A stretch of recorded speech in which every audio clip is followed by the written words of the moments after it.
Why your diet is failing you. Hello and welcome to Redline Fitness. My name is Thaddeus. Thanks for watching our YouTube video today. We'd like to invite you to subscribe to our channel and click the notification bell below so you can get an update anytime we post a video just like this one. You can also follow us on your choice of social media at Redline Fitness X. So today's topic is why your diet is failing. And the fact of the matter is, we all know one thing is true. It's us that is failing, not the diet. I have had many diets fail for me, and it's always my fault. So there comes one rule out of all of these rules when it comes to any sort of diet. And that rule is you have to be eating in a calorie deficit if you want to lose weight. So some people use keto, which is basically a way of starving your body from carbs so your body can focus on burning fat. Nothing special about keto. It doesn't have any special properties, but a lot of people find that to be an easier way to burn some calories. A few years ago, they called this the Atkins diet, and it was a pretty popular diet. A lot of people lost weight on it, and a lot of those people put the weight right back on. There are also things like the snake diet, where you basically eat one giant meal a day, or intermittent fasting, where you eat a couple big meals a day. And then there's if it fits your macros, where you set up how much protein, how many carbs, and how much fat you're going to eat for the day, and you make sure that whatever you eat for the day, it fits into that diet. And I will tell you this, I prefer to call diets protocols, like an eating protocol, for two reasons. One, it sounds fancy. Two, the word diet a lot of times has a lot of negative connotations that comes with it. Also, when people hear the word diet, they think temporary. And that is not how I want you thinking when it comes to your eating habits. So that's why we talk about an eating protocol. You need to be doing something that you can sustain for the next 5, 10, 30, 40 years each and every day. Now, I am not a very social person. I usually want to sit at home. I'm very introverted. But when I do go out for events or when I'm at family events, I can't help myself. I watch what people do. And I am completely blown away, and I shouldn't be, but I'm blown away when I go to these different gatherings. There will be people there that you look at their body and you know their background and you know that they don't do really anything like in manual labor or anything fitness related. And they'll be eating easily 3 to 4 to 5 times the amount of calories that I'm eating. And I'm carrying much more muscle mass, and I'm constantly working out, constantly burning through this fuel that I'm putting in my body.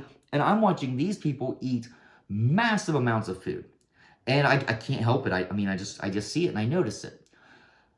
These people are often the same ones that will be lamenting how they went on a diet and it just didn't work. Or they went on a diet and they only lost a few pounds.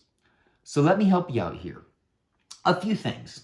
If you're going to go on a diet, make sure you're doing something that is not only common sense, but something that you can do for the rest of your life. Don't think, well, I'm going to do this for a while and then go back to normal.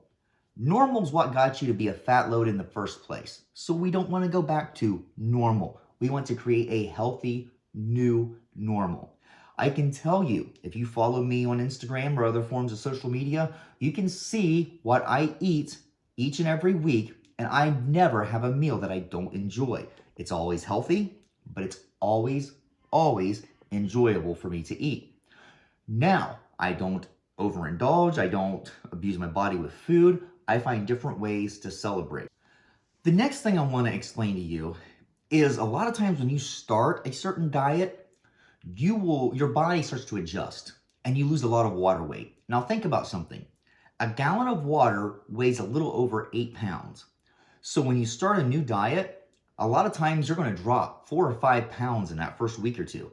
And a lot of people get really excited, and it doesn't matter what diet they do, but they think, oh man, I started doing 6 little meals a day and I started losing weight.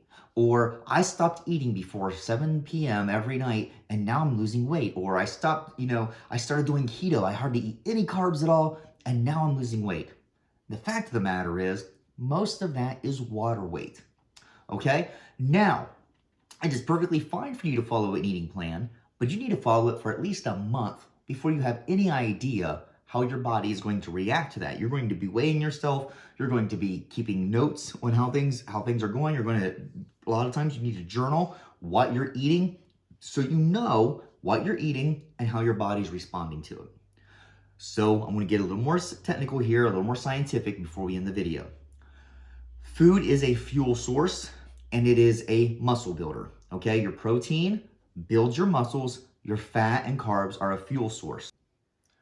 Now, if you are extremely obese or you're brand new to the fitness community, just start with a common sense approach. Cut your fast foods down by 80%. I'm serious, if not more. Don't drink your calories. Stop eating so many, snack foods and junk foods. Just common sense. Have that approach to start things. If you're already mostly healthy and you're trying to get that last 10 to 15 pounds off, what you need to do is start journaling what you're eating and then journaling how much you weigh. And then you can understand what your basal metabolic rate is. And I'm going to give you a real simple example of how you would do that. Say throughout the day, you don't work out, you have a desk job, you don't do a whole lot, and your body burns about 2,000 calories on its own, just through your daily activity. And then you eat 2,000 calories.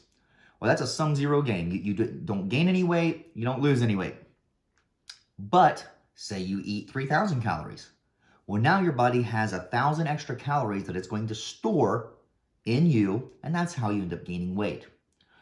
But if you have maybe a tough job where you're out doing a lot of manual labor and then you go to the gym afterward and you burn 3,500 to 4,000 calories a day and you're still only eating the 2,000 calories, now you're in a caloric deficit. So your body has to go into those fat stores and use that energy to burn so your body can function. And that is how you lose weight. So if you're trying to get those last few pounds off, journal how much food you're eating each day and what your calorie intake is. Look at the scales and see if the scales are going up, down, or staying the same. And you can start to gauge exactly how much food you need to maintain that healthy body, but to also be able to lose weight during that process. Look, guys, I know sometimes this can get very frustrating for you. I will tell you, I've been doing this now for about 3 or 4 years.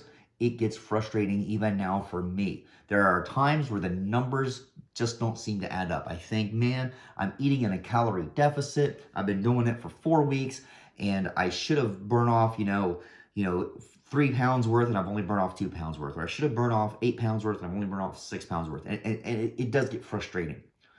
A few things to think about. It's not an exact science. And 2, most of us are eating more calories than we really think we are. And we just don't like to admit that to ourselves, and we definitely don't want to admit that to others. So I'm just telling you now, as somebody who's been through a big weight loss journey and then had these opportunities where I'm trying to just cut down a few pounds here and there, I understand how the process works. And I'm telling you, the reason your diet is failing you is because you're simply eating too many calories. Hey, thank you for watching our video today. I really appreciate all the support. If you have any questions or comments, put those down in the comment section below. If you would like any personal coaching or have any questions specifically for you, we'd ask that you would message us on Instagram at RedlineFitnessX. Thank you. We hope that we are helping you along your fitness journey.